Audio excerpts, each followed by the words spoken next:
Hi Capricorn, welcome to Higher Source Tarot for your weekly tarot check. This is for the week of April 4th through April 11th for all Capricorn, Sun, Moon, Rising, and Venus. If you are new to the channel, welcome to you. I post new readings every Friday, then again on Mondays. Occasionally it's Tuesday, but typically it's Monday.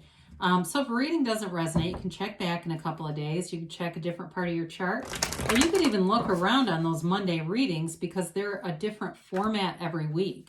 And so there's a pick a card reading that I added kind of recently, and that reading offers 3 separate readings, and it's all energies, all signs. So you kind of have 3 choices on one Monday. So anyway, those are just some thoughts, some humble musings for the time. And I do want to thank you guys for everything you do for the channel. I sincerely appreciate you. And if you haven't subscribed yet, I'd love to invite you to join us and become a subscriber. Then you'll know when anything new is posted. Let's begin and get the guidance for Capricorn, Sun, Moon, Rising, and Venus. What does Capricorn need to know, please? Okay. All right, we will begin here with the tarot, and then we'll use the Angel Answers Oracle cards too.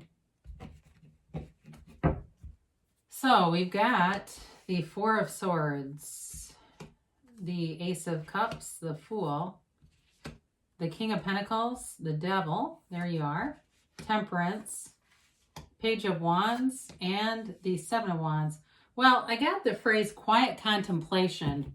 And I feel like it's the quiet contemplation before the jumping off place. And it gets really good. I mean, the momentum picks up. It's exciting. It's sexy. It's fun. It's, frisky. It's all the stuff. It's got all the things. So you've got, before we get into this too far, you've got Capricorn here. You've got Sagittarius. So if you're attracting a Sagittarius or another Cap, they're here. You've got water, earth, fire, and air here too, okay? So the Four of Swords is the quiet contemplation energy. For some of you, it can be not talking to somebody. There is a spiritual soulmate partner here. So if that has to do with that, if you're not talking to them, but you believe that they're your soulmate, there is a connection here. However, for others of you, it's really about giving yourself a break, kind of just disconnecting a little bit, not wanting to be in conflicting things, not wanting to, even going on a mental diet. Ever heard of that? The Emmett Fox 7-day mental diet. And it's really a time where you're very specific about your thoughts. You're very careful about your thoughts. And it gives a specific plan too for how to do it. It's a book, but there's YouTube videos about it too. And so with this, he also wrote The Golden Key. But anyway, with this, it's that mental diet, being aware of what you're thinking, because your thoughts become your mood. And so when we wake up or we say, I'm just in a pissed off mood today, I don't know why. Well, it's the thoughts that we've been thinking repeatedly. And that mood over time, if you do it long enough, can become not only your personality, but your point of attraction. So you can really gain momentum. So this is great because this is like a reset. It's like a spiritual reset. You've heard of like nutritional resets. There's all sorts of those. This is your spiritual cleanse. It's really getting back to that solid point of attraction, and you can see it in the reading. It's like you get on fire here. So the Ace of Cups is beautiful in terms of love. It is a long-term love. It's deep in spirituality. There's passion here.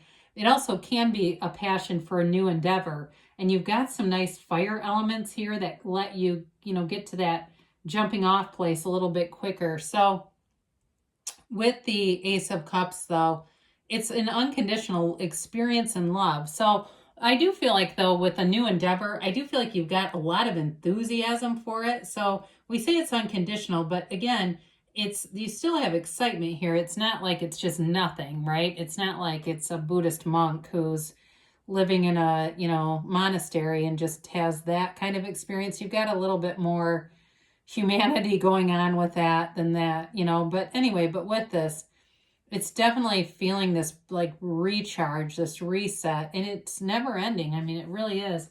So we love the Fool. The Fool shows up in a transition, and the Fool brings gifts, especially when you see all the yellow in the cards in the backgrounds. This is important.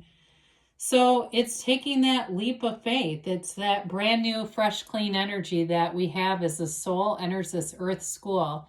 You know, being wide-eyed, being open to all experiences. And so with this, you'll be in a wonderfully creative place. You're at this place where you have integrity, honesty. You're coming at it with a fresh perspective, a cleansed spirit. And, you know, and when I say cleansed, it's like all those material things, all the connection to the ego and the mind. And you have trustworthy people here with you. But, you know, in this card too, it's a reminder that the soul is always victorious. He wears that wreath of victory around his head. And that's, again, a reminder. It's in several cards. But it's a card of new beginnings, of trust, enthusiasm. It really is this eagerness. You've got this eagerness. So in a relationship too, it kind of, you know, how it is when you're madly in love, all the problems seem to disappear. You just don't have any. Or when you've got a new vision for something and nobody's told you no. You don't, you know, you're excited about it. It's that kind of energy. And you've got nice financial aspects with this King of Pentacles. You know, of course, he's the Midas of the tarot. He grows everything around him. Everything he touches turns to gold. So it's almost like you cannot catch a struggle in this energy. And so it's also getting help from somebody, though, who doesn't have any strings attached, you know, like with the Six of Pentacles, and in some readings, there's an indication that they want something in return. This doesn't. They help because they're just that way. It's somebody who's a guide in your life. That's an important guide in your life. It's also, too, though, about ascending up in the corporate ladder, or you don't have to work in the corporate world, but it's promotions. And it's getting to the place where you've done the job right. People can see that around you, and they want to keep putting you in charge of things. It's not a terribly risky type of energy like the Fool, so it does kind of bring in some moderation, and so does Temperance, because the Fool will take any risk. The Fool doesn't care because there's no resistance. So the Devil shows up. It is your energy. It's Capricorn, again, it's one of the most misunderstood cards in the deck, and so sometimes I feel like the tie to representing you can be a little confusing, but it is a card, though, of being chained to limiting beliefs. And so it's an indication to let go of this, you know, to let go of any fears or doubts. And you've got that counterpart in the Fool, which makes it great because that's the card of not having any fear. It can be, though, a card of being kind of feeling chained to a situation or chained to people in a way, or feeling codependent, like doing things in order to get something, get a mood or a reaction or something like that. So just kind of be aware of it, because this too can be self-defeating behaviors. And so I feel like when this comes in, they're trying to make you aware of it, make you aware of anything that would hold you out, because this is also telling you to go with the flow, which is kind of interesting, because right next to it you have Temperance, which is go with the flow. It's wear the world like a loose-fitting garment. It is the Archangel Michael. So I just love that the Devil's right next to this, because I feel like they're telling you this several times. Go with the flow here.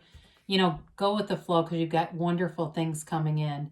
And so with the Temperance card, it is bringing people together. It's being open emotionally. It's being open to experiences. And there's a dawn in this card. There's a new day, a new beginning. And it's in some ways connected to the Fool in that regard. But he's also connected to his own spirituality. He's got his toe in the pool of consciousness. So it's a card of meditation, of quieting the mind, somewhat like the Four of Swords. There's something about that that's important for you as you are manifesting. That need to just kind of sit your ass down for a minute and kind of quiet the mind. And so with this, it brings in this beautiful, glowing, angelic figure. So again, some of you, it may be things through your dreams that show up and are guiding you and telling you, go this way, go this way. And you're being led into something more, into something beautiful. So it's also a card of great healing. I didn't mention that. So if there's something with the Devil, that limiting belief, that self-doubt, you're getting the things that you need to build your self-worth, your confidence, and heal anything from the past. If there's been trauma and wounds, it's time to heal. So the Page of Wands shows up, and this is really an affable, fun energy. It's that get up and go energy the cheerleader in the group, right? You know, the person that goes to a football game in full body paint. I mean, it really is like a bit much, but I do feel like they're just trying to tell you that you're going to have fun people around you, fun experiences, and to go for it, because this is also a card of initiating and taking action. And so with this, you've got a lot of charisma. You've got this attractive quality about you, and there's attention. You're getting the center of attention here. So in a relationship too, I do feel like not only is there love and commitment, it's excitement, it's honest, but there's attention here too, and nobody likes to feel invisible in a relationship. And with the Page of Wands, you won't. He's never invisible. So, if there's some kind of an issue with a relationship, the Seven of Wands is here just to tell you that it's moving forward. It's showing that there's challenges, but there's a commitment to move forward and not to stop at any length. So if there's been something here that was challenging in the past, it's something here that there's nothing that will stop it, and it's kind of putting things in perspective too, and not making problems bigger than they really are, not being dramatic, because you do have a mature energy. Even though the Fool is the beginning of the soul's journey, it's still a major arcana, and there's a maturity to that. And so it's, you've got cards and development of self-mastery here for you, Capricorn. Well, this has been very fun to read. Let's see what the angels have to say for Capricorn.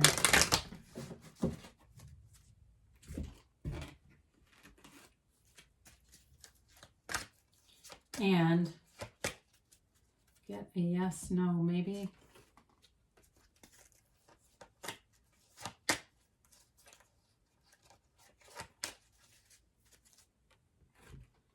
So you have be assertive, all right? So you've got those wands that are telling you to take some action. If it's a conversation that needs to happen, it's here with Temperance, and it's an emotional outpouring. You've got romance, okay? And I don't know why, but I knew this was going to come out. I guess it's my own intuition, right? I guess I do know why. But it's a relationship that's deep, it's fun, like I said, but there's a romantic vibe to this too. Communicate clearly. So not only between people, but also with the universe, because the universe is constantly responding. And so we can get a real mix of some of what we want and some of what we don't want when our brain and heart are not coherent, when we don't have resonance. So we've got the brain or the mind taking the day shift and the heart taking the night. And so it doesn't, again, we get little snippets and we go, how do I get the whole enchilada here? So once they're working together and really even silencing the mind, letting the heart lead the way, that's your answer. Your feelings are the secret. You've got perfect timing here. And you've got a yes, okay? And it's an emphatic yes. I have had this a couple of times. It's really that you create your own reality here, Capricorn, so you can have, do, or be anything. It's all within you. I love you, and I'll be back again soon.